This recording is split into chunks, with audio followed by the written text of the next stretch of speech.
আমাদের মায়েদের জবান নষ্ট হয়ে যায়। কিন্তু কেমন মা ছিলেন বাইজিদ বুস্তামির মা? তো তিনি চিন্তা করলেন আল্লাহওয়ালা বানাতে হবে, আল্লাহর ওলি বানাতে হবে। যার কারণে খুঁজতেছেন উস্তাদকে, এমন একজন উস্তাদ খুঁজলেন। এলাকার সকলেই বলল ওই উস্তাদের কাছে যদি নিয়ে যান, আর ওই উস্তাদ যদি আপনার সন্তানকে দেখাশোনা করে, তাইলে সে সন্তান এমন সুসন্তান হবে, সাহাবাওয়ালা আদর্শে আদর্শিত হবে, আল্লাহর সাথে কানেকশন করনেওয়ালা হবে। নিয়ে গেলেন ওই উস্তাদের কাছে। যা বলতেছেন, আমি তো অসহায়, আমার স্বামী নাই, ওর বাবা নাই, বিধবা মহিলা আমি, আমার অন্য কোনো সন্তান নাই, মাত্র একটা সন্তান, নাম রাখছি তার বাইজিদ। তাকে মানুষের মতো মানুষ করতে চাই, আপনার দরবারে নিয়ে আসলাম। আপনি আমার সন্তানটাকে একটু রাখেন না, আপনার মতো একটু কইরা দেন না। তো নিয়ে গেছেন। যখন উস্তাদ রাজি হয়েছেন, উস্তাদও রাইখা দিছেন, ওয়াদা করছেন, আপনার সন্তান যতদিন পর্যন্ত আমার মতো না হবে, আল্লাহওয়ালা না হবে, ততদিন পর্যন্ত আমি ছুটি দেব না। মাও বইলা দিছেন, সন্তান আপনার মতো হওয়ার আগ পর্যন্ত কোনো ছুটি তাকে দিবেন না, বাড়িতে আসতে দিবেন না। তো ওয়াদা যেহেতু ওয়াদাই হয়েছে, তো ওই ছোটো বাচ্চা বাইজিদ পড়াশোনা করতেছেন। 1 মাস 2 মাস 3 মাস 4 মাস চলে গেছে, 5 মাস চলে গেছে। যখন 6 মাসের সময় হয়েছে, ওই বাইজিদ বুস্তামি কান্না করতেছেন, কত সন্তানেরই তো বাবা আসে, কত সন্তানেরই তো মা আসে, আমার তো বাবা নাই, বাবা থাকলে না বাবা আসবে আমাকে দেখার জন্য, আমার তো মা আছে তবে অন্যের বাড়িতে কাজ করে, ওই মাও তো আমার আসে না, আমি একা থাকি তো থাকি কেমন করে, অনেক কষ্ট হয়, চোখের পানিগুলা জমিনে গড়ায় পড়ে। তো চিন্তা করলেন আমি একটু ছুটি নেওয়া যাই। উস্তাদের কাছে গেলেন যে উস্তাদ যে আমাকে একটু ছুটি দেন না, আমার মাকে একটু দেখতে যাব। তো উস্তাদ তো ওয়াদাবদ্ধ হয়েছেন, মায়ের সাথে ওয়াদাবদ্ধ হয়েছেন যে যতদিন পর্যন্ত আমার মতো না হবে ততদিন পর্যন্ত আপনার সন্তানকে বাড়ি পাঠাবো না। যেহেতু ওয়াদাবদ্ধ হয়েছেন, এখন ছুটি দিবেন কিভাবে? তো পড়াইতেছেন আর বলতেছেন, শুনো, তোমার মায়ের সাথে আমি ওয়াদাবদ্ধ হয়েছি, তবে বাড়িতে না পাঠানোর জন্য একটা বাহানা করছেন। কোরআন শরীফের কিছু সবক দিছেন, একটু মনোযোগ দিয়ে শুনেন। সবক দিছেন, অনেকগুলা সবক দিছেন, যেগুলো একদিনে কোনো দিন মুখস্থ করা কারো পক্ষে সম্ভব না। সবক দেয়া বলছেন, শুনো, যদি এই সবকগুলা তুমি শুনাইতে পারো তাইলে তুমি বাড়িতে যাইতে পারবা, আর নাইলে বাড়িতে যাইতে পারবা না, তোমার ছুটি নাই। তো উনি কোরআন শরীফ নিছেন, সামনে নিয়ে যখন পড়তেছেন, 2-1 ফোঁটা চোখের পানি ফেলা দিছেন। কচি মানুষ, কচি বাচ্চা, চোখের পানি যখন পইরা যায় আর হাত উপরের দিকে উঠায় দিছেন, বলতেছেন, মালিক, মাকেই তো দেখতে যাব, দেখতে যাওয়ার জন্য ছুটি চাইতেছি, উস্তাদ তো আমাকে পড়ার জন্য বলছেন, সবক দেয়া দিছেন, আপনি মুখস্থ না করায় দিলে আমার মুখস্থ করার কোনো কুদরত নাই। ছোট বাচ্চা যখন বলছিল মালিকের দরবারে, ফেরেশতারা কেমন করে তাকায় রইছিল, ওই মালিক কেমন করে তাকায় রইছে। যখন উনি বলছেন, কোরআন শরীফের যে পৃষ্ঠা আছে, পবিত্র পৃষ্ঠা উল্টাইতেছেন, একটার পরে একটা উল্টাইতেছেন, কেমন করে আল্লাহ কলবে ডাইলা দিছেন। মোবাইলের মাধ্যমে, ব্লুটুথের মাধ্যমে, শেয়ার হিটের মাধ্যমে, হোয়াটসঅ্যাপ ইমোর মাধ্যমে এক মোবাইল থেকে অন্য ফাইল অন্য মোবাইলে চলে যায়। যেমন কইরা চলে যায়, মালিকও তেমন কইরা একটার পর একটা পৃষ্ঠা উল্টায়, আর ওইটা মালিক বুকের মধ্যে দেয়া দেয়, পৃষ্ঠা উল্টায় মালিক ভিতরে দেয়া দেয়, কলবে গাইথা দেয়। হায়, উস্তাদের কাছে গেছেন আর উস্তাদকে যা বলতেছেন, উস্তাদ যে আমার সবক শুনেন। উস্তাদ অবাক হয়ে গেছে, সবক মুখস্থ কি কইরা করবে? এটা তো কোনোভাবেই সম্ভব হওয়ার কথা ছিল না। সে কি করে মুখস্থ করলো বলে শোনাও। তো উস্তাদকে বিনা লোকমায় যা উস্তাদ দিছিলেন, সম্পূর্ণ বিনা লোকমায় উস্তাদকে শোনায় দিছেন, বিনা লোকমায় শোনায় দিছেন। উস্তাদ তো এবার মনে মনে ভাবছেন, আয় ওইটা তো যেই সেই কোনো ছাত্র না, তো মালিকের সাথে কানেকশন করনেওয়ালা একটা ছাত্র, মালিকের সাথে কানেকশন করনেওয়ালা একটা বাচ্চা, তাকে ছুটি না দিয়া থাকি কি কইরা? ছুটি না দিয়ে কিভাবে থাকি? দেখবেন আপনার আমার সন্তানকে যখন মাদ্রাসায় দিবেন, দূরে কোথাও দিবেন, আপনি যখন দেখতে যাইবেন, আপনার সন্তানটা আপনার গলা ধরে কান্না করবে, বাবা আমাকে একটু বাড়িতে নিয়ে যান না, মা আমাকে একটু বাড়িতে নিয়ে যান না, ভাই যদি যায়, ভাইয়া আমাকে একটু বাড়িতে নিয়ে যান না, কান্না করে। ওই ছোটো বাচ্চা, 6 বছর 5 বছরের বাচ্চা, সেও তো কান্না করবে। তো বাড়িতে উনি গেছেন, ছুটি পায় বাড়িতে গেছেন, দরজার মধ্যে যায় যখন ডাক দিছেন, মা আমি বাইজিদ, মা চিৎকার দিয়ে বলে, আমার বাইজিদ হতে পারে না, আমার বাইজিদ আসতে পারে না। বাইজিদ বলে, মা আমি আসলেই তোমার বাইজিদ। কয় কি করে আমার বাইজিদ হবে, যেখানে আমি উস্তাদকে বলে আসছি যতদিন পর্যন্ত উস্তাদের মতো না হবে ততদিন পর্যন্ত যেন ছুটি না হয়, তাহলে তুমি বাইজিদ কি করে হওয়া, তুমি কি করে বাইজিদ হবে? তো উনি চইলা গেছেন। মা তো মানতে রাজি না যে উনি আসলে বাইজিদ। চইলা গেছেন উস্তাদের কাছে, মাদ্রাসায় যা বলতেছেন উস্তাদ যে আমাকে আর ছুটি দেন না, আমার ছুটির প্রয়োজন নাই, আমি আর ছুটি চাই না। বলে কেন তুমি ছুটি চাও না? মাকে ডাকলাম, মা চিৎকার দিল, জবাব দিল, কিন্তু মা কোনোভাবেই মানতে রাজি হইল না। আমি যে ওনার সন্তান, আমি যে বাইজিদ, মা মানতেছে না। আমি ডাকলাম, মা তবুও আমার কথার কোনো উত্তর দিচ্ছে না, জবাব দিচ্ছে না, মা তাড়ায় দিচ্ছে। চইলে আসলাম আপনার দরবারে, যেদিন আপনার মতো হব, যেদিন আপনার মতো মালিকের সাথে কানেকশনটা কইরা নেব, সেদিনই আমি ছুটি চাইবো, আর ছুটি চাই না, ছুটি চাই না। তো উস্তাদ রাখলেন, কেমন ছাত্র করতেছেন দেখেন। উস্তাদ যখন রাখলেন আর শুধু নামাজ পড়াইতেছেন, তাহাজ্জুদের যখন সময়টা হয়ে যায়, রাত যখন গভীর হয়ে যায়, অন্ধকার হয়ে যায়, বাইজিদকে সঙ্গে নিয়ে উস্তাদ নামাজ পড়েন। বলেন সেজদায় পড়া থাকো, সেজদায় পড়ে মালিকের দরবারে কান্না করো, মালিকের কাছে চাও না তোমাকে বেলায়েতের পাগড়ি তোমাকেই পরানো হবে, আরে চাইতে থাকো মালিকের কাছে, দুনিয়ার কোনো মানুষের কাছে চায় লাভ নাই। বলেন না আপনি আমি কতজন কত অভাবগ্রস্তে আছি, কোনোদিন চাইছেন যে মালিক আমি তো অভাবগ্রস্ত, আপনি ছাড়া কোনো মালিক নাই, আপনার তো বহু বান্দা আছে যারা আপনাকে ডাকতে থাকে, আপনাকে ডাকনেওয়ালা বহু মানুষ আছে যারা সারা দিন রাত কুদরতি সাজদায় পড়ে থাকে, ফেরেশতারা সারা দিন রাত কুদরতি সাজদায় পড়ে থাকে। মালিক আপনি ছাড়া আমার আর কেউ নাই, সুতরাং আপনার কাছে আসলাম, আপনার কাছেই চাইলাম, অভাবটা দূর করে দেন না। যদি বলতে পারতাম কারো অভাব কোনোদিন থাকতো না, যদি অভাবও হইতো আপনার মনের যে একটা তৃপ্তি পাইতেন সেটা এখন আপনি বুঝবেন না। এখানে কি একজন দেখাতে পারবেন যে হুজুর আমি তো অভাবগ্রস্ত, আমি অসুস্থ মানুষ? হসপিটালে দেখবেন, হসপিটালে গেলে প্রতিদিন দৌড়াদৌড়ি করে, সকাল তো সন্ধ্যা হসপিটালের মধ্যে দৌড়াদৌড়ি করে, এক হাসপাতাল থেকে অন্য হাসপাতালে রেফার করা হয়, এক হাসপাতাল থেকে অন্য হাসপাতালে যায় ঠিকই, কিন্তু মালিকের দরবারে চোখের পানি ফেলায় কখনো বলে না মালিক দুনিয়ার যত ডাক্তার, দুনিয়ার যত হাসপাতাল, এই সবই তো তুমি পরিচালনা করো, তুমি বলতে দেরি হয়, মানুষ সুস্থ হইতে দেরি হয় না। যদি এমনটা না হইতো তাইলে বলেন না আইসিইউতে যায় কত মানুষই তো ময়রা যায়, আবার কিছু মানুষও বাঁচে, কিন্তু ময়রা যাওয়া আর বাঁচা ওইটা কার হাতে বলেন? ইউহয়ী ওয়া ইউমীত, এটা কার হাতে? মৌত কে দেয়, জীবিত কে রাখেন? ওই আল্লাহ যেহেতু সব কিছু রাখেন। অভাবগ্রস্ত হইলে এই মালিকের দরবারেই বলবেন যে মালিক আমি অভাবগ্রস্ত, আমাকে আপনি একটু সহায় হন আমার, কারণ আমার আপনি ছাড়া দ্বিতীয় কোনো মালিক নাই, আপনি ছাড়া দ্বিতীয় কোনো এলাহ নাই, আপনি ছাড়া দ্বিতীয় কোনো রব আমার নাই, আপনি আমার সব। মালিক আপনার কাছেই চাইতেছি, আজকে থেকে ওয়াদা করতে পারবো তো ইনশাআল্লাহ? চিৎকার দিয়ে বলি পারবো তো ইনশাআল্লাহ? আমরা চাইবো, একজনের কাছেই চাইবো, কিছু সময় আলোচনা করব, তারপরে তো চইলা যাব। আসেন সবাই আসেন, যারা বাহিরে আছেন আমরা ভিতরে চলে আসি। তো আমরা চাওয়ার জন্য একজনই আমাদের আছে, ওই মালিক। আমরা এখানে একত্রিত হয়েছি যেন পবিত্র হয়ে আজকে বাড়িতে যাইতে পারি। পবিত্র হইতে রাজি আছি না নাই?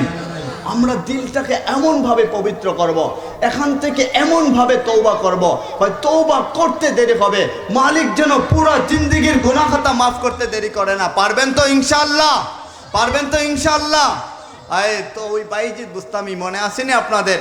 বাইজিদ বুস্তামি সাজদায় পড়া কান্না করেন, 1 বছর 2 বছর 5 বছর 7 বছর 12 বছর অতিক্রম হয়ে গেছে, বাইজিদ বাড়ি যায় না, ছোট বাচ্চা থেকে বড় হয়ে গেছে, বাইজিদ মাকে দেখে না, মায়ের ভিতরটা তো ফাইটা যায়, মা আকাশের দিকে তাকায়া প্রতি নামাজের পরে সাজদায় পড়া মালিকের দরবারে চিৎকার দিয়া বলে মালিক আমার বাইজিদকে তোমার হাওলা করে দিলাম, বাইজিদের তুমি আর আমি ছাড়া তো কেউ নাই, সুতরাং আমার বাইজিদকে তোমার কইরা নেও না।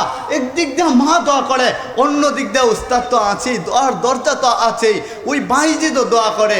তো একদিন যখন ওনার বয়সটা 18 বছর হয়ে গেছে, উনি তাহাজ্জুদের সময়, রাত যখন গভীর হয়ে গেছে, অন্ধকার হয়ে গেছে, তাহাজ্জুদের সময় উনি মালিকের দরবারে নফল নামাজ পড়তেছেন, মালিকের সাথে কথোপকথন করতেছেন, চোখের পানি সেজদায় পড়া জমিনে ঝরাইতেছেন, হায় এমনভাবে চোখের পানি ঝরাইতেছেন। বাইজিদের উস্তাদ আসলেন, আইসা পাতার মধ্যে ধরলেন আর ধইরা বললেন বাইজিদ এবার থামো, কাম হয়ে গেছে।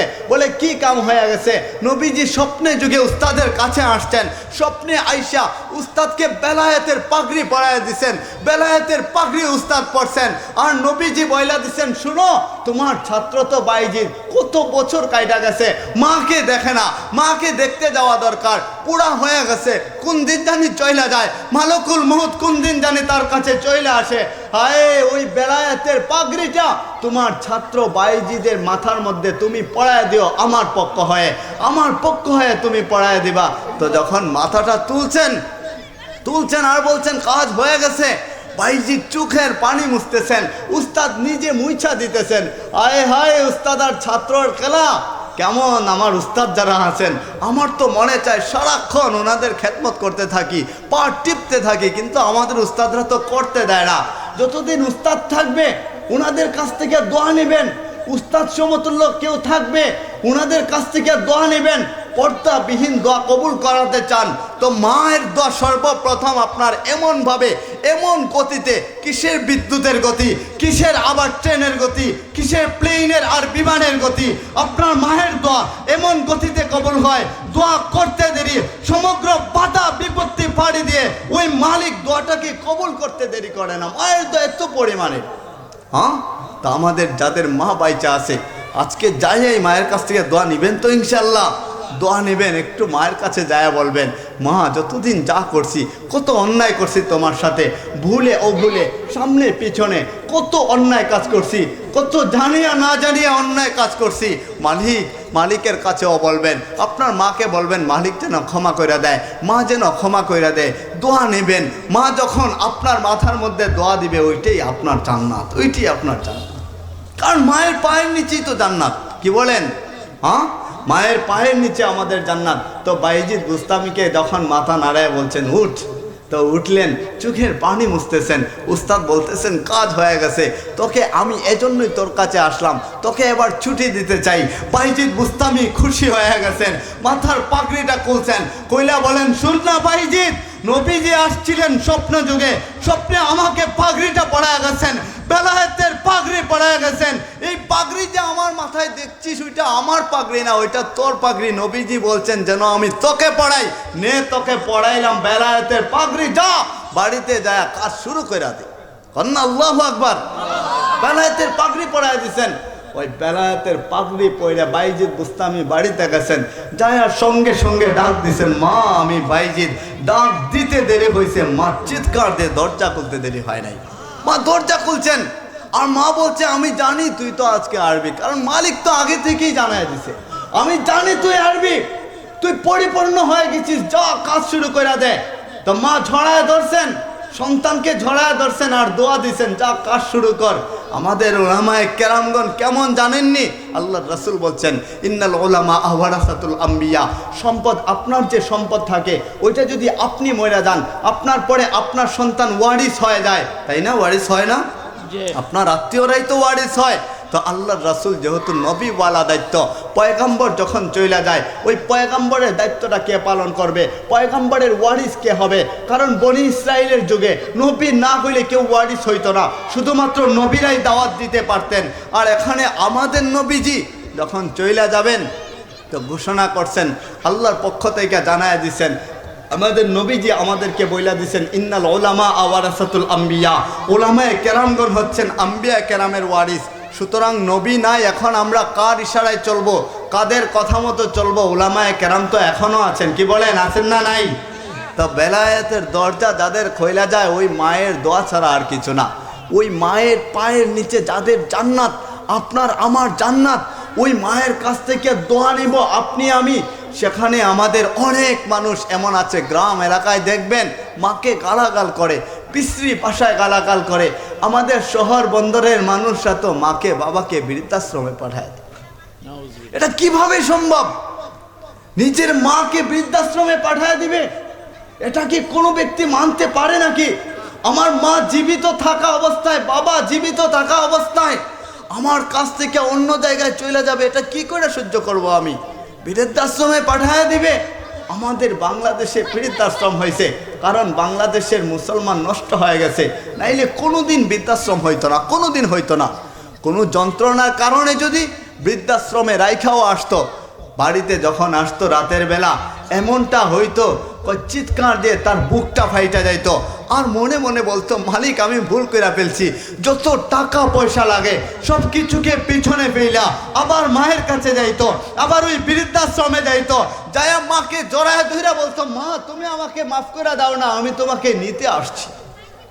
আমাদের মানুষজন বুঝে না, ওই বৃদ্ধাশ্রমে পাঠায় দেয়, মা বাবা না খায় তাকে নিজে প্রাসাদ কইরা থাকে, প্রাসাদ অট্টালিকা বানায়, গাড়ি বানায়, বাড়ি বানায়, সুন্দরী রমণী নিয়ে আসে, শহরের রমণী নিয়ে আসে, কিন্তু বাবা মায়ের খেদমত করে না। এরকম অনেকই আছে, আপনাদের এলাকায় হয়তো নাই, কিন্তু অনেক এলাকা ওই রকম আছে। বাবা মায়ের খেদমত কইরা যদি যান আপনি, যাইতে দেরি হবে, ওই জান্নাত আপনার জন্য প্রস্তুতি হতে দেরি করবে না। আপনি কবরে যাইতে দেরি হবে, হুর পরীরা আপনাকে নিয়ে টানাটানি করতে দেরি করবে না। সুতরাং আমরা একটু দেখাই না, হাত তুলে মালিকরে দেখাই না, আজকে থাইকা কোনোদিন মা বাবাকে কষ্ট দিব না। হাত তুলে দেখাই ইনশাআল্লাহ, বলুন ইনশাআল্লাহ, কোনোদিন কষ্ট দিব না। হ্যাঁ, রাজি আছেন আপনারা? আজকে থেকে পাক্কা ওয়াদা করেন, যা করছেন তো করছেন, আর কোনোদিন আমরা কষ্ট দিব না। এখনো যদি আপনি দোয়া নেন, বলছিলাম কত মানুষ অসুস্থ হয়ে যায়, হসপিটালে দৌড়াদৌড়ি করে, সকালে যায় সন্ধ্যায় আসে, সন্ধ্যায় যায় সকালবেলা আসে, কিন্তু মালিকের দরবারে বলে না। আপনার মায়ের কাছে যা একটু দোয়া নিবেন আর বলবেন মা আমি অসুস্থ হয়ে গেছি।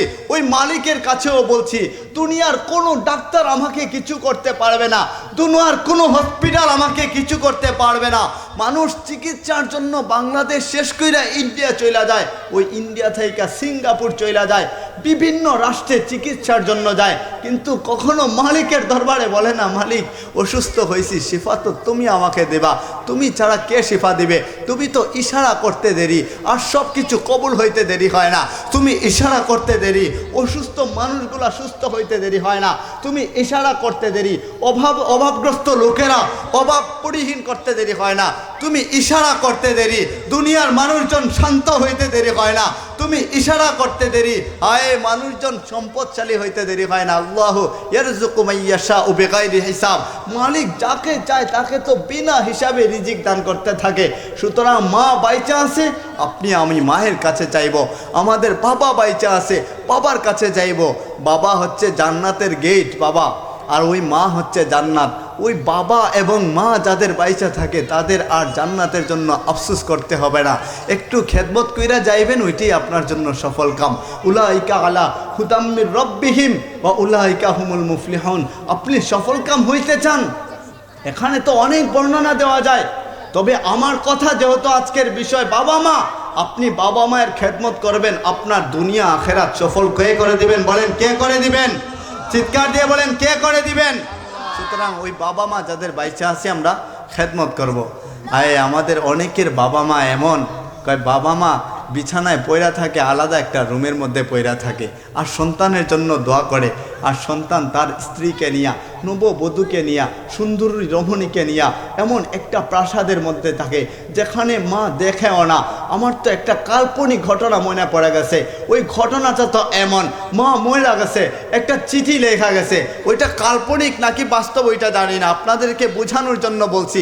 মা মরে গেছে, চিঠি লেখা গেছে, আর চিঠির মধ্যে লেখা সন্তানটা ঘর ঝাড়ু দেবে, যখন মা মরে গেছে ঝাড়ু দেবে এমত অবস্থায় চিঠিটা যখন পাইছে, চিঠি হাতে নিছে আর পড়তেছে, মা এখানের মধ্যে লেখছে, বাবাজি আমি জানি তুই এই চিঠিটা তখনই দেখবে যখন আমি আর থাকবো না, তুই এই চিঠিটা তখনই দেখবে যখন তোর আফসোস করতে করতে জীবনটা শেষ হয়ে যাবে, কিন্তু আমি মাকে আর পাবি না। তুই এই চিঠিটা তখনই দেখবে যখন আমি অন্ধকার ঘরে ওই কবরের বাসিন্দা হয়ে যাব। হায়, চিঠির মধ্যে লেখা ছিল, শোন না বাজান, তুই যখন ছোটো ছিলি তোর বাবা তো চলে গেছে, বাবা হারা তুই, আমি অন্যের বাড়িতে কাজ কইরা কইরা তোর দেখাশোনা করি, তোকে লেখাপড়া করাই। তোর যখন এসএসসি পরীক্ষার সময় আসছিল, আমার কাছে এসএসসি পরীক্ষার ফি দেওয়ারও কিছু ছিল না, তোর বাবার শেষ স্মৃতি একটা স্বর্ণের গহনা ছিল, ওইটা বিক্রি করে তোকে আমি পরীক্ষা দেওয়াইলাম, তোকে বড় করলাম। অনেক ইচ্ছা ছিল সুন্দর একটা সংসার করবি, আমার কাছে নিয়ে আসবি, বৌমাকে নিয়ে সুন্দরভাবে সংসার কাটাবো, জীবন কাটাবো, হাসি খুশিতে থাকবো, আনন্দে মত্ত হয়ে যাব, ওইটা ভাবছিলাম। কিন্তু আর এটা হইল না। যখন সন্তানটা তুই যখন তোর বউকে নিয়ে আসলি, কিছুদিন তো ভালোই কাটছিল, তোর বউ তোকে কত প্ররোচনা দিয়েছিল, যার কারণে তুই আমাকে চুরের একটা অপবাদ দিয়া অন্য একটা ঘরের মধ্যে রাইখা দিলি। সন্তানকে ডাক দেয়া বলে, বাবাজি শুন না, যখন অন্য ঘরে রাইখা দিলি, আমি তো একা ছিলাম, কিন্তু তোর বৌমা তোর সাথে ভালো ব্যবহার করতো না। যখন তোরা মারামারি করতি, আমার কানে যখন আওয়াজটা আসতো, আমার বুকটা ধপধপায় উঠতো, আমার কলিজা ফাইটা যাইতো, ভিতরে রক্তকরণ হইতো, আমি সহ্য করতে পারতাম না। পরনে কোনো পোশাক ছিল না। আরে তুই একদিন আমাকে দেখতে আসছিলি, বহু বছর পরে যখন আমাকে দেখতে আসছিলি, মুখে রুমাল দিয়ে আসছিলি, আমার সন্তান হয়া আমাকে দেখার জন্য মুখে রুমাল দিয়ে আসলি। কেন নিয়ে আসলি? আমার শরীর থেকে পচা গন্ধ করে, এর জন্যই তো মুখে রুমাল দিয়ে আসলি। কিন্তু আমার তো পোশাক পরার মতো কিছুই ছিল না। একটা পোশাকে বহু বছর অতিক্রম হয়ে গেছে। আমি গোসল করার জন্য যখন বলতাম, তখন তোর বৌমা, তোর স্ত্রী আমাকে গোসল করাইতো না, তুইও আমাকে গোসল করাইতে না। এক জায়গায় থাকতে থাকতে ভালোভাবে খানা পাই না, গোসল করতে পারি না, কুড়ের ঘরের মধ্যে রাইখা দিলি, তোকে আমি কখনো দেখিও না, কলিজা ফাইটা যায়। তুই যখন আমার ঘরে আসছিলি, আমার মন চাইছিল তোকে একটু জড়ায় ধরি, তোকে জড়ায় ধরতে খুব ইচ্ছে হচ্ছিল। কিন্তু তোর দামি দামি পোশাক, তোর এত দামি মূল্যবান পোশাক, এত সুন্দর পোশাক, আমার পোশাকটা তো ভালো ছিল না, পোশাক থেকে গন্ধ আসে, যদি ধরি ঝড়া তাইলে তোর পোশাক নোংরা হয়ে যাবে, যার জন্য তোকে ধরি নাই। ধরার জন্য খুবই ইচ্ছা হয়েছিল। ছোটোবেলা একটা ডিম ভাজলে তোকে দুই টুকরার মধ্যে এক টুকরা সকালে দিতাম, অন্য টুকরা বিকালে দিতাম, আমি খাইতাম না, পান্তা ভাত খাইতাম, কখনো না খায়া থাকতাম। সন্তান তোকে আমি খাওয়াইয়া বড় করছি, আমার পেটে খিদা, তবু তুই যখন আমাকে জিজ্ঞাসা করতি কি খাইবা তুমি, আমি বলতাম আমি খেয়েছি, যেন তুই কষ্ট না পাস। স্কুলে যাইতি, তাকায়া থাকতি কখন তুই আসবি, যখন আসতি আমাকে না পাইলে তুই কান্না করতি। আজকে বড় হয়ে গেলি, তুই তো চইলা গেলি, আমাকে আলাদা করে অন্য রুমে রাইখা দিলি। আমি ওইখানে থাকতে অনেক ভয় করতো, তোকে মাঝে মধ্যে বলতাম যে বাবা আমার তো একা একা থাকতে ভয় করে, তখন তুই আমাকে বলতি মরণ আসলে এমনিতেই মরণ আসবে, একা থাকলে কোনো অসুবিধা নাই, অনেক কষ্ট হইতো। আজকে আমি চইলা গেছি, তবে এজন্যই চিঠিটা লেখা গেলাম যেন তোর সন্তানেরা তোর সাথে কোনোদিন এরকমটা না করে। তোর সন্তানকে চিঠির লেখাটা পড়ায় শোনাইস। কিন্তু আমার সন্তানেরা তবুও বুঝতে চায় না, আমার এই জাতিরা বাবা মা আমার সাথে কোনোদিন ভালো ব্যবহার করতে চায় না, বাবা মার সাথে ধমক দেওয়া কথা বলে। আমাদের গ্রামগঞ্জে ওই রকমটা বেশি হয়, বাবা মার সাথে ধমক দেওয়া কথা বলে, চিৎকার দেওয়া কথা বলে। আপনি বাবা মার সাথে চিৎকার দেওয়া কথা বলবেন, যখনই চিৎকার দেওয়া কথা বলবেন আল্লাহর আরশ পর্যন্ত কাঁপে ওঠে। ফেরেশতাদেরকে জিজ্ঞাসা করা হয় আরশ কাঁপলো কেন? ও মালিক, দুনিয়ায় সন্তান তার মায়ের সাথে চিৎকার দিয়ে কথা বলছে, মালিক বলে ধ্বংস হোক, ফেরেশতারা তাকে বদদোয়া দিতে থাকে। সুতরাং আমাদের জিন্দেগিতে এমন পরিবর্তন নিয়ে আসবো, আপনি আমি এমনভাবে পরিবর্তন হয়ে যাব, আয় মায়ের খাইতে যাইতে দেরি আর মা আমাদেরকে দোয়া দিতে দেরি করে না। এর জন্য আমাদের কিছু সিস্টেম রাখা দরকার। বলেন কি বলেন? দরকার আছে না নাই? আপনি বাড়িতে যাবেন, আপনার সন্তানের জন্য তো বিভিন্ন মজা বা বিভিন্ন কিছু নিয়ে যান, চানাচুর চিপস এগুলো নিয়ে যান না, তা আপনার মায়ের জন্য নিয়ে যাবেন। আপনার বৃদ্ধ মা বৃদ্ধা হওয়ার পরে বাচ্চাদের ব্যবহার ওদের হয়ে যায়, ওদের যখন বাচ্চাদের ব্যবহার হয়ে যায়, আপনি বাড়িতে যাবেন, একটা 10 টাকা দেওয়া চিপস নেবেন, ওই চিপসটা যখন মায়ের কাছে দিবেন, কি মনে করেন? মা একটা আনন্দের হাসি দিবে আর বলবে আমার নাতির জন্য নিয়ে আসলি তো, হয়তো আমার জন্য কেন নিয়ে আসলি? ওইটা বলে ঠিকই, আপনি 10 টাকা দেওয়া মায়ের হাসিটা দেখলেন তো ওই জান্নাতটা আপনি কিনা নিলেন। হ্যাঁ, আপনি জান্নাত কিনা নিলেন। আপনার বাবা বৃদ্ধ হয়ে গেছে, যাদের মা নাই বাবা আছে, বাবা নাই মা আছে, বা দুজনই আছেন, ওই খেদমত আপনারা করবেন। 5 টাকা দামের কিছু একটা নিয়ে যাবেন, মায়ের কাছে দিবেন, ছিঁড়বেন, আপনিও কিছু খাবেন, মাকে মুখে তুইলা আপনি দিবেন। ওইটা তুইলা দিচ্ছেন না, আপনি টাকা খরচ করছেন না। ওই 5 টাকা 10 টাকা তো এমনিতেই চলে যায়, পকেট থেকে পড়ে যায়। যে কেউকে আপনি দেয়া দেন, হোটেলে গিয়া যায়া খাইলে 100 টাকা টিপস তো এমনিতেই দেয়া দেয় মানুষজন। ওই বাবা মায়ের জন্য 100 টাকা খরচ করবেন, যে ওইটা আপনার খরচ না, ওই 100 টাকা আপনাকে ওই জান্নাত পর্যন্ত পৌঁছায় নেবে, জান্নাত। তো চাই না আমাদের জীবনটা যেন পরিবর্তন হয়ে যায়, আমাদের জীবন আমরা এমনভাবে গোছায় নেব, মরতে দেরি হবে, কবর আমাদেরকে সেলুট জানাতে দেরি করবে না। আমরা মরতে দেরি হবে, কবরে যাব, কবর চিৎকার দেয়া বলবে, তোর জন্যই তো অপেক্ষা করছিলাম, তুই আমার বুকে আসতে দেরি, আমার বুকটা আল্লাহ জান্নাতের বাগান বানাইতে দেরি করে না, জান্নাতের বাগান বানায় দিছে। হ্যাঁ, ওই কবরে যাব, কবরে যাব, কবরে এমনভাবে প্রস্তুতি নিয়ে যাব, অপরিচিত একটা জায়গা, ওইখানে পরিচিত কেউই নাই। আপনি আমি দুনিয়ায় কোথাও গেলে পরিচিত মানুষ খুঁজে বেড়াই, কোথায় পরিচিত মানুষ পাওয়া যায়, একটু বসে চা নাস্তা খাই, সময় অতিবাহিত করি।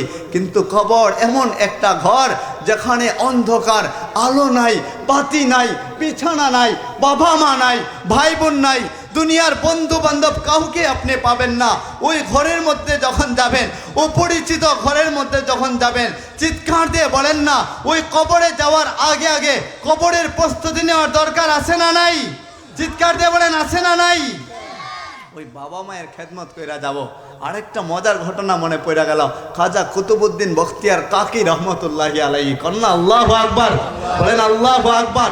আর নাম নিলাম, যার নাম নিতে দেরি হয়েছে, এই চতুর্পাশে রহমতের ফেরেশতা আসতে দেরি হয় নাই, এমন ব্যক্তির নাম নিছি। কারণ আল্লাহ রাসূলের হাদিস, যখন উলামায়ে কেরামের নাম নেওয়া হয়, বুজুর্গদের নাম যখন নেওয়া হয়, তাদের নামেরও তো একটা খাতির আছে, তাদের নামেরও তো একটা সুহবত আছে, ওই সুহবতে আল্লাহ রহমত দিয়ে বেষ্টন করে নেয়। তো খাজা কুতুবউদ্দিন বখতিয়ার কাকি রহমতুল্লাহি আলাইহি, ওনার বয়স যখন 6 বছর, বাচ্চা, শিশু বাচ্চা, ওনার বাবা নাই, বাবা মরে গেছেন, শুধু মা আছেন, বাবা অন্যের বাড়িতে কাজ করে বেড়ান। তো উনি নিয়ে গেছেন মক্তবের শিক্ষকের কাছে, মক্তবের শিক্ষকের কাছে, যে হুজুর আমার সন্তানকে একটু আলিফবা পড়ান, বিসমিল্লাহ শেখান, আপনি আপনার কাছে দিয়ে আসলাম, একটু আপনার মতো করে মানুষ করেন না আমার সন্তানটাকে, আমি চাই আমার সন্তানটা যেন মালিকের সাথে কানেকশন করে নেয়। আয়ে খাজা কুতুবউদ্দিন বখতিয়ার কাকির মা কেমন ছিলেন, কেমন ছিলেন! আজকাল আমাদের মায়েদের পেট তো নষ্ট হয়ে গেছে, যখন সন্তান গর্ভের মধ্যে আসে, পেট যখন বড় হয়ে যায়, ওই পেটটা নিয়েই টিভির দিকে চায়া থাকে, সিরিয়ালের দিকে চায়া থাকে, সিরিয়াল দেখার জন্য মারামারি শুরু করে দেয়, ঝগড়া বিচ্ছেদ শুরু করে দেয়, আর সিরিয়ালটা দেখে ঠিকই আবার গানও গায়, আমার সোনার বাংলা, আমি তোমায় ভালোবাসি, গান দেখে, সিরিয়াল দেখে, বাদ্য দেখে, যন্ত্র দেখে, দুনিয়ার কান্দা জীবনের সমগ্র কিছু পেটে নিয়ে দেখে, ওই সন্তানটা কিভাবে মানুষ হইবে? হ্যাঁ, কিভাবে মানুষ হইবে? আপনি মানুষ করার জন্য একটু তাকায় দেখেন না, কুতুবউদ্দিন বখতিয়ার কাকির মা কেমন মা ছিলেন। উনিও মা, আমাদের মায়েরাও মা, যেই মারা চলে গেছেন ওনারাও মা, যেই মারা আসবে এই মাদ্রাসা থেকে, যেই মায়েরা বের হবে ওনারাও মা। আমাদের শিক্ষা নেওয়া উচিত। খাজা কুতুবউদ্দিন বখতিয়ার কাকি রহমতুল্লাহি আলাইহি মা নিয়ে গেছেন উস্তাদের কাছে। তো উস্তাদকে বলতেছেন, আমার সন্তানকে একটু আপনার মতো করেন, একটু মানুষ করেন, আল্লাহ ওয়ালা বানান। আমাদের মায়েরা একটু মন দেয়া যদি শুনে, আমাদের বোনেরা একটু মন দেয়া শুনে, এই মাদ্রাসার অনেক বোনেরা আছে, একটু মন দেয়া শুনেন, আপনারাও মন দেয়া শুনেন। তো কুতুবউদ্দিনের মা যখন গেছেন, যে উস্তাদ ডাক দেয়া বলে, কুতুবউদ্দিন পড়ো বিসমিল্লাহির রহমানির রহিম। তো কুতুবউদ্দিন কি বলে শুনেন। কুতুবউদ্দিন যখন উস্তাদ যখন বলছেন কুতুবউদ্দিন বিসমিল্লাহ পড়ো, তখন কুতুবউদ্দিন বলতেছেন বিসমিল্লাহির রহমানির রহিম, আলহামদুলিল্লাহি রাব্বিল আলামিন। সূরা আলহামদুলিল্লাহ সূরা শেষ করলেন, আলিফ লাম মিম যালিকাল কিতাবু লা রাইবা ফি হুদাল লিল মুত্তাকিন আল্লাযীনা ইউমিনুনা বিল গায়বি। পড়তে পড়তে পড়তে উস্তাদকে বিনা লুকমায় 17 পারা শোনায় দিয়েছেন, বিনা লুকমায়, কোনো লুকমা লাগে নাই, 17 পারা উস্তাদকে শোনায় দিয়েছেন। উস্তাদ ডাক দেয়া বলে, কুতুবউদ্দিনের মা, তুমি না বললা বিসমিল্লাহ শেখানোর জন্য, তোমার সন্তান তো 17 পারার হাফেজ, এটা কি কইরা হইল? আল্লাহু আকবার বলবেন না? আল্লাহু আকবার। কিভাবে হইল? 17 পারার হাফিজ, মা তাকায় রইছে, কয় ওইটা তো আমি জানি না। উস্তাদও তাকায় রইছে, অবাক চোখে তাকায় রইছে, কয় কি বলে আমার সন্তান, ওরে তো আমি শিখাই নাই, ও শিখলো কি কইরা? মা বলে ওইটা তো আমি জানি না, ওরে জিজ্ঞাসা করেন। কুতুবউদ্দিন তুমি কিভাবে শিখছো? কয় মার কাছ থেকে শিখছি। মা কয় এই আমি তোরে আবার কবে শিখাইলাম? আমি তো তোকে শিখাই নাই। তখন কুতুবউদ্দিন ডাক দেয়া বলে, মা তুমি যখন কোরআন তেলাওয়াত করতা, তুমি যখন ঘর ঝাড়ু দিতা, তখনও তোমার জবানে কোরআনে কারিমের তেলাওয়াত শুনতাম। তুমি যখন রান্না ঘরে যাইতা, তুমি যখন রান্না করতা, তখনও তোমার জবান থেকে কোরআনে কারিমের তেলাওয়াত আসতো। তুমি যখন ঘুমাইতে যাইতা, তখনও কোরআনে কারিমের তেলাওয়াত কইরা কইরা তুমি ঘুমাইতা। তুমি যখন আমাকে কোলে নিতা, তখনও তোমার জবান থেকে কোরআনে কারিমের তেলাওয়াত শুনতাম। আমাকে যখন দুধ পান করাইতা, তখনও তোমার জবান থেকে কোরআনে কারিমের তেলাওয়াত শুনতাম। এইভাবে কোরআনে কারিমের তেলাওয়াত শুনতে শুনতে আমার মালিক আমার সিনায় 17 পারা ঢুকায় দিয়েছেন। 17 পারা ঢুকায় দিয়েছেন। ওই মাওরাও মা, আর আমাদের মায়েরাও মা। আমাদের মাদের বোঝা উচিত এই জামানা ফিতনার জামানা, অন্যায়ের জামানা, এমন একটা জামানা যেখানে মানুষজন সকাল হইতে দেরি, গুনাহের কাজে লিপ্ত হইতে দেরি হয় না, জুহর আসতে দেরি। যেখানে পবিত্র হওয়ার কথা ছিল, জুহরের সাথে সাথে আসসালাতু ইলা সলাতি কাফারা, এক নামাজ থেকে অন্য নামাজে পা রাখতে দেরি, আর পবিত্র হইতে দেরি হয় না। সেখানে এক নামাজের রক্ত থেকে অন্য নামাজের রক্ত আসে, আর মানুষ গুনাহ করতে দেরি করে না। আমাদের মা বোনরা আজকে গুনার দিকে দৌড়াচ্ছে, আমাদের মা বোনরা আজকে ল্যাংটা উলঙ্গ হয়ে দৌড়াচ্ছে। কারণ আল্লাহর রাসূল তো বইলা গেছেন এমন জামানা আসবে, পোশাক পরবে ঠিকই, পোশাক পরার পরেও উলঙ্গ থাকবে, ল্যাংটা থাকবে। সাহাবায়ে কেরাম জিজ্ঞাসা করলেন, ইয়া রাসূলুল্লাহ ওইটা কি কইরা? পোশাক পরবে আবার ল্যাংটা থাকবে, উলঙ্গ থাকবে, ওইটা কি কইরা? কয় এমন পোশাক পরবে পেট দেখা যাবে, পিঠ দেখা যাবে, হাতের অংশ দেখা যাবে, মুখ দেখা থাকবে। ওইটা পরলো তো লাভ কি হইল? ওইটা তো উলঙ্গই। আবার এমন পোশাক পরবে, বুরকা পরবে। আমাদের বোনরা এখন বুরকা পরে, কিন্তু উচ্চের যেই অংশগুলা, যে অঙ্গগুলা, আকর্ষণীয় যেই অঙ্গগুলা, ওইগুলা বেদ কইরা বাইরে চলে আসে, আসে না? আমাদের মা বোনদের এই অবস্থা, আমাদেরও এই অবস্থা। আমাদের মা বোনদেরকে ওরা কোথায় যায়, কোন জায়গায় যায়, ওইটা আমরা বুঝি না, ওইটা খবর রাখে না। অনেকে তো এই বয়ানটা শোনার পরে কষ্ট লাগিয়া যাবে যে আমাদের বিরুদ্ধেই তো কথা, কিন্তু বাস্তব তো এটাই। আমাদের একটা কন্যা সন্তান আমাদের জন্য ছিল জান্নাত। আমাদের একটা কন্যা সন্তান জন্ম হইতে দেরি, আপনার আমার নামে আল্লাহ জান্নাত লিখতে দেরি হয় না। নাইলে সাহাবায়ে কেরামগণ বলছেন, আল্লাহর রাসূল কোনোদিন বইলা যাইতেন না, কোনোদিন বলতেন না যে আপনার সন্তান মেয়ে সন্তান যদি হয়, যদি 4টা সন্তান হয়, 4টা জান্নাতের মালিক হইলেন। যদি একটা মেয়ে হয়, ওইটাকে যদি আপনি ভালোভাবে লালন পালন করতে পারেন, ইসলামী সুশিক্ষায় শিক্ষিত করতে পারেন, সুন্দর একটা দিনদার স্বামী দেখা যদি বিয়া দিতে পারেন, তাইলে আপনার জন্য আল্লাহ জান্নাত রেডি করে রাখছে। কোনোদিন আল্লাহ রাসূল বলতেন না। আমাদের মায়েদের পেট আজকে নষ্ট হয়ে গেছে। আমাদের বাবাদের যে দায়িত্ব ছিল, ওই দায়িত্বটা বাবারা পালন করে না। যদি খাজা কুতুবউদ্দিন বখতিয়ার কাকি রহমতুল্লাহি আলাইহির মায়ের দিকে আমরা একটু তাকাই, আরও কাহিনী ঘটনাগুলো বলি আপনাদেরকে, শেষ তো করি নাই। যখন উস্তাদকে শুনাইছেন, 17 পারা বিনা লুকমায় শুনাইছেন, উস্তাদের কাছে রাইখা আসছেন, উনি চলে আসছেন। প্রতিদিন সকালে 9টা বা 10টা থেকে যখন মক্তবে যায়, মক্তব থেকে যখন ফিরে আসে, ধরেন 2 ঘন্টা পরে ফিরে আসলেন, তো ফিরে আসতেই মাকে এসে একদিন বলতেছেন, মা অনেক খিদা লাগছে, আপনি আমাকে রুটি দেন না, মুঝে ভুক লাগি হে, আমাকে রুটি দাও, আমার খিদা লাগছে, রুটি দাও। তো মা বলে, এই একদিন তোরে আমি খাওয়াইছি, এখন তোরে কোরআন শিখতে দিছি, ওই উস্তাদের কাছে পাঠাইছি, যেই মালিকের কালাম, যেই মালিকের কোরআন তুই এখন পড়বি, ওই মালিকের কাছে চা না। তোরে তো একদিন আমি খাওয়াইছি, এখন মালিক তোরে একটু খাওয়া, চা না মালিকের কাছে। বলে, মা কেমন করে মালিকের কাছে চাইতে হয় ওইটা তো আমি জানি না, একটু শিখায় দাও না। মা জায়নামাজটা বের করছে, জায়নামাজ বের করে বিছায় দিছেন। ওই জায়নামাজটা বিছায় দেওয়ালে 2 রাকাত নফল নামাজ পড়া, 2 হাত উপরের দিকে তুইলা মালিকের দরবারে কান্না কইরা বলবি, মালিক একদিন আমার মা রুটি খাওয়াইছে, এবার আপনি আমাকে রুটি দেন, অনেক খিদা লাগছে। যখন ওই কুতুবউদ্দিন বখতিয়ার কাকি 2 হাত উঠাইয়া মালিকের দরবারে বলতেছিল, না বলে বাচ্চা, ছোট বাচ্চা যখন বলছিল, তখন বলেন না ফেরেশতারা কেমন করে তাকায় রয়েছে, আমার মালিক কেমন করে তাকায় রয়েছে। ছোট বাচ্চা মালিকের দরবারে চাইতেছে, মালিক খিদা লাগছে, আমারে খানা দাও। খিদা লাগছে খানা দাও। তো ওই ফাঁকে মা করলো কি, যে মা রান্নাঘরে যায়া ওই রুটি বানায়া ওই ওই যে জায়নামাজটা বিছায়া দিছে, জায়নামাজের নিচে রেখা দিছে। দূর থেকে বলে, কুতুবুদ্দিন একটু পরীক্ষা করে দেখ না রুটি আসলো কিনা, মালিক রুটি পাঠাইছে কিনা, তোর রব তোকে রুটি দিছে কিনা, আল্লাহ রুটি দিছে কিনা। তো একটু টান দে না, নাক দিয়া টান দেয় আর বলে, মা আমার রব আমারে রুটি দিছে, রুটি চলে আসছে। হায়, একদিন ঘটনা ঘটলো, সন্তানটা ধরেন 12টায় চলে আসে। তো মা অন্য এক বাড়িতে গেছিলেন, বেড়াইতে গেছেন, হঠাৎ করে ঘড়িতে তাকায় দেখেন সময় হয়ে গেছে, আমার বাচ্চা আসার তো সময় হয়ে গেছে, আধা ঘন্টা অতিক্রম হয়ে গেছে। মা আকাশের দিকে 2 হাত উপরের দিকে তুলে দিছে, ও মালিক, আমার সন্তানকে আপনার করে নেওয়ার জন্য আমি কত বাহানা করছি, কত পরিশ্রম করছি, আজকে যেন আমি লজ্জিত না হই, আমার পরিশ্রম যেন বৃথা না যায়। সন্তান আসতেছে, আমি কিছু জানি না, যেহেতু তোমাকে পাওয়ার জন্যই কৌশল করছি, তুমি এবার একটা ব্যবস্থা কইরা দিও। আয় মা বাড়িতে আসছেন, আয়সা দেখেন কুতুবুদ্দিন আরামসে শুয়ে রয়েছে, যাই ছোট বাচ্চা, তাই কোলে নিছেন, জড়ায় ধরছেন, আর কুতুবুদ্দিনকে বলেন, কুতুবুদ্দিন কি অবস্থা তোমার? তো কুতুবুদ্দিন বলে, আলহামদুলিল্লাহ অনেক ভালো আছি মা। মা বলে, আলহামদুলিল্লাহ ভালো আছো তো খানা খেয়েছো?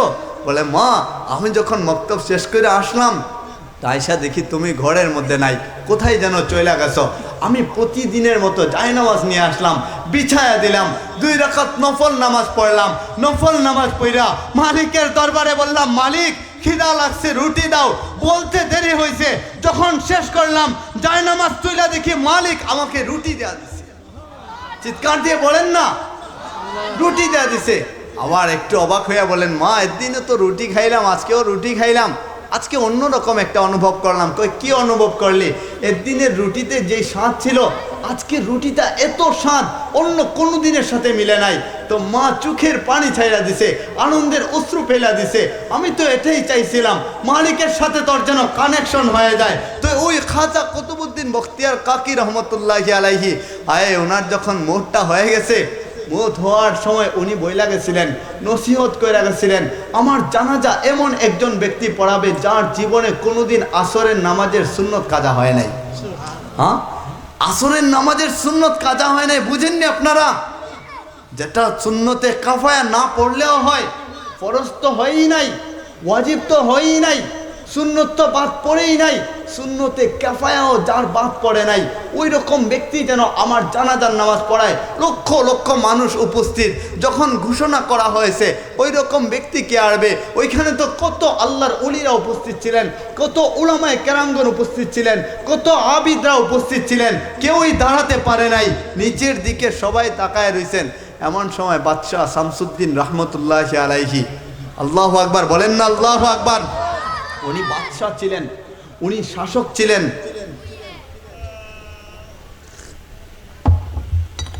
তো ওই শাসক যিনি বাদশাহ ছিলেন, আমরা তো এখনো শাসক দেখি, আমরা তো কত বাদশাহ দেখি। ওই শাসক উনি দাঁড়াইছেন, একটু গুমরা দিয়া দাঁড়াইছেন, আর সামনের দিকে আসতেছেন, মনে মনে বলতেছেন, কুতুবুদ্দিন তুমি ওই মরার সময় আমার পর্দাটা ফাঁস কইরা দিলা। আল্লাহু আকবার বলেন না, মরার সময় আমার পর্দা ফাঁস কইরা দিলা। কেউই তো জানতো না যে আমি কেমন, শুধু জানতো আমি বাদশাহ, কিন্তু কেউই জানতো না আমার যে কোনোদিন নামাজ কাজা হয় না, আসরের নামাজের সুন্নত কোনোদিন ছুটে নাই। লাশের কাছে যায় কানে কানে বলতেছেন, কুতুবুদ্দিন আমার গোপন রহস্যটা ফাঁস না করলেও পারত। আল্লাহু আকবার বলেন না, আল্লাহু আকবার। জানাজা পড়াইছেন, আমাদের উলামায়ে কেরাম তো আমাদের জন্য আইডল, ওনাদের লাশও আমাদের জন্য আইডল। যদি না হইতেন তাইলে ইমাম আবু হানিফা রহমতুল্লাহি আলাইহি ওনার জানাজা দেখা, লাশ দেখা 90,000 খ্রিস্টান মুসলমান হয়ে গেছে। 90,000 খ্রিস্টান মুসলমান হয়ে গেছে ওনার লাশ দেখা। ইমামে আহমদ ইবনে হাম্বল রহমতুল্লাহি আলাইহি ওনার জানাজা দেখা 60,000 খ্রিস্টান মুসলমান হয়ে গেছে একসাথে। হ্যাঁ, মুসলমান হয়ে গেছে। বাইজিদ বুস্তামির আরেকটা ঘটনা মনে পড়ছে। বাইজিদ বুস্তামি কেমন ছিলেন?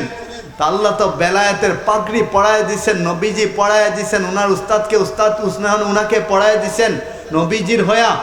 তো আল্লাহ একদিন খবর পাঠাইছেন, স্বপ্নে দেখছেন যে বাইজিদ তোমার কাজ শুরু করে দাও। বলে কাজ কিভাবে শুরু করব?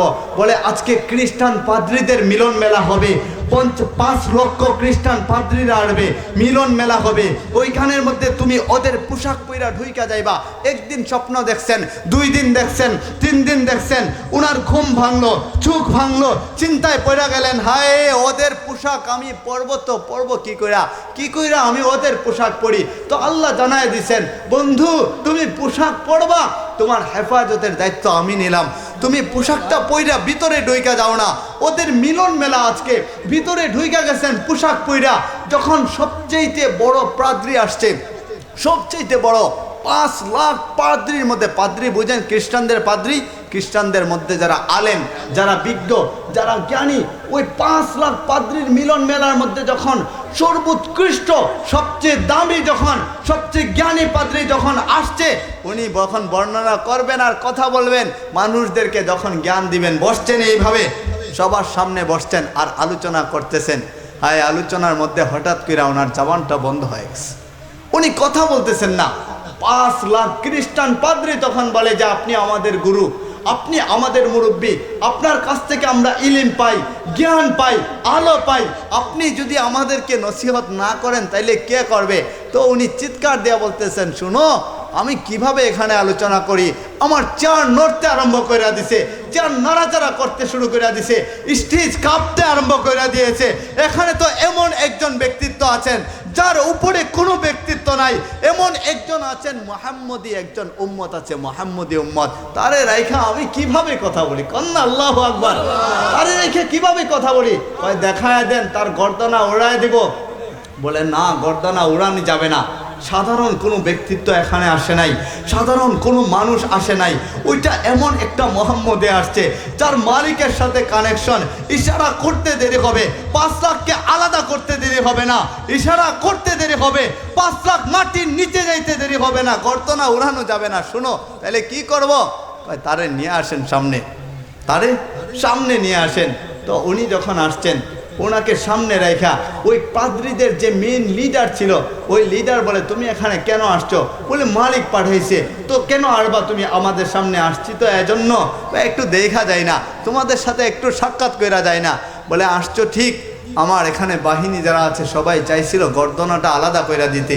আমি তোমাকে 62টা প্রশ্ন করব, যদি তুমি উত্তর দিতে পারো তাইলে তোমার মাফ, তুমি চলে যাবে।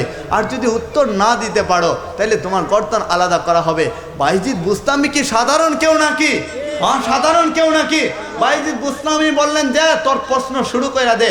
প্রশ্ন করতেছে, 1 নম্বর প্রশ্ন যার 2 নাই, 2-এর প্রশ্ন যার 3 নাই, 3-এর প্রশ্ন যার 4 নাই, 4-এর প্রশ্ন যার 5 নাই, 5-এর প্রশ্ন 6 নাই, 7 নাই। প্রশ্ন করতে করতে 62টা প্রশ্ন করছে, প্রত্যেকটার উত্তর বিনা লুকমায় আমাদের বাইজিদ বুস্তামি শোনায় দিয়েছেন। বিনা লুকমায় প্রত্যেকটা উত্তর যখন শুনাইছেন, তখন বাইজিদ বুস্তামি বললেন, আপনি তো এখানকার সবার গুরু, সবার মুরব্বী, আমি একটা প্রশ্ন করব, আপনি 62টা প্রশ্ন করছেন, আমি 62টার উত্তর দিয়েছি, ওই একটা প্রশ্নের উত্তর আপনি দিবেন। বলে বলো কি প্রশ্ন করবা? তখন উনি বলতেছেন, বলো না আকাশ আর জমিনের মালিক। ওই প্রশ্নটা কি যেন ছিল? আকাশ আর জমিনের মালিক, যেটা বলে এটি আকাশ আর জমিনের মালিক।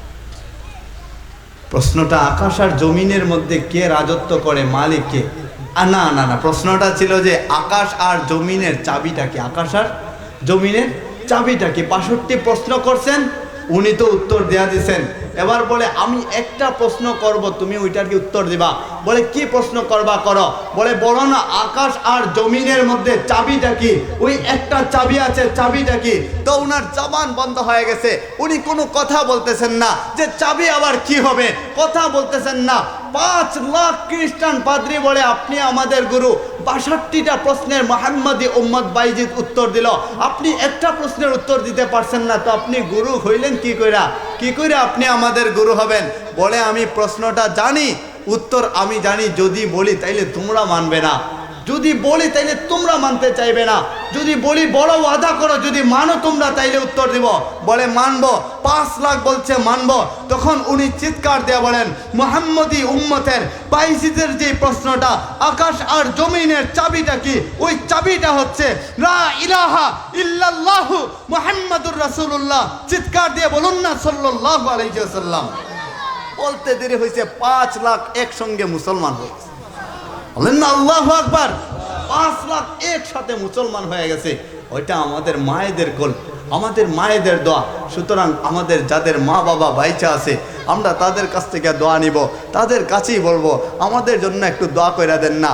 জীবনে বড় হইতে পারি বা নাই পারি, যে অবস্থায় থাকি না কেন, ডাল ভাত খাই আর রুষ্ট ভাত খাই, যাই খাই না কেন, কিন্তু যদি মা তোমার দোয়া থাকে তাইলে আমি জানি ভালো থাকবো, দুনিয়ায়ও ভালো থাকবো, ওই আখেরাতেও ভালো থাকবো। সুতরাং আজকে থেকে, এখন থেকে আমরা ওয়াদা করব, জীবনে মায়ের সাথে বাবার সাথে যত ভুল করছি আজকে যায় মাপ নিব, মাপ। রাজি আছি না নাই? চিৎকার দিয়ে বলি রাজি আছি না নাই?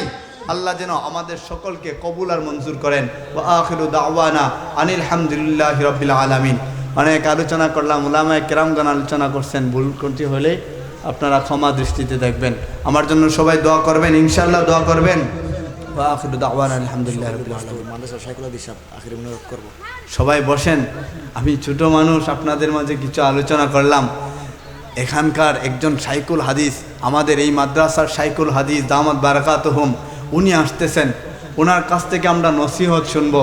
আমরা আল্লাহ ওয়ালা হওয়ার জন্য যাদের কথা, একটা কথা আমাদের জন্য বুলেট স্বরূপ, তো উনি আসতেছেন, আমরা সবাই বসবো। কেউই যেন না উঠে, উনি আলোচনা করবেন এবং আখেরি মোনাজাত করবেন ইনশাআল্লাহ।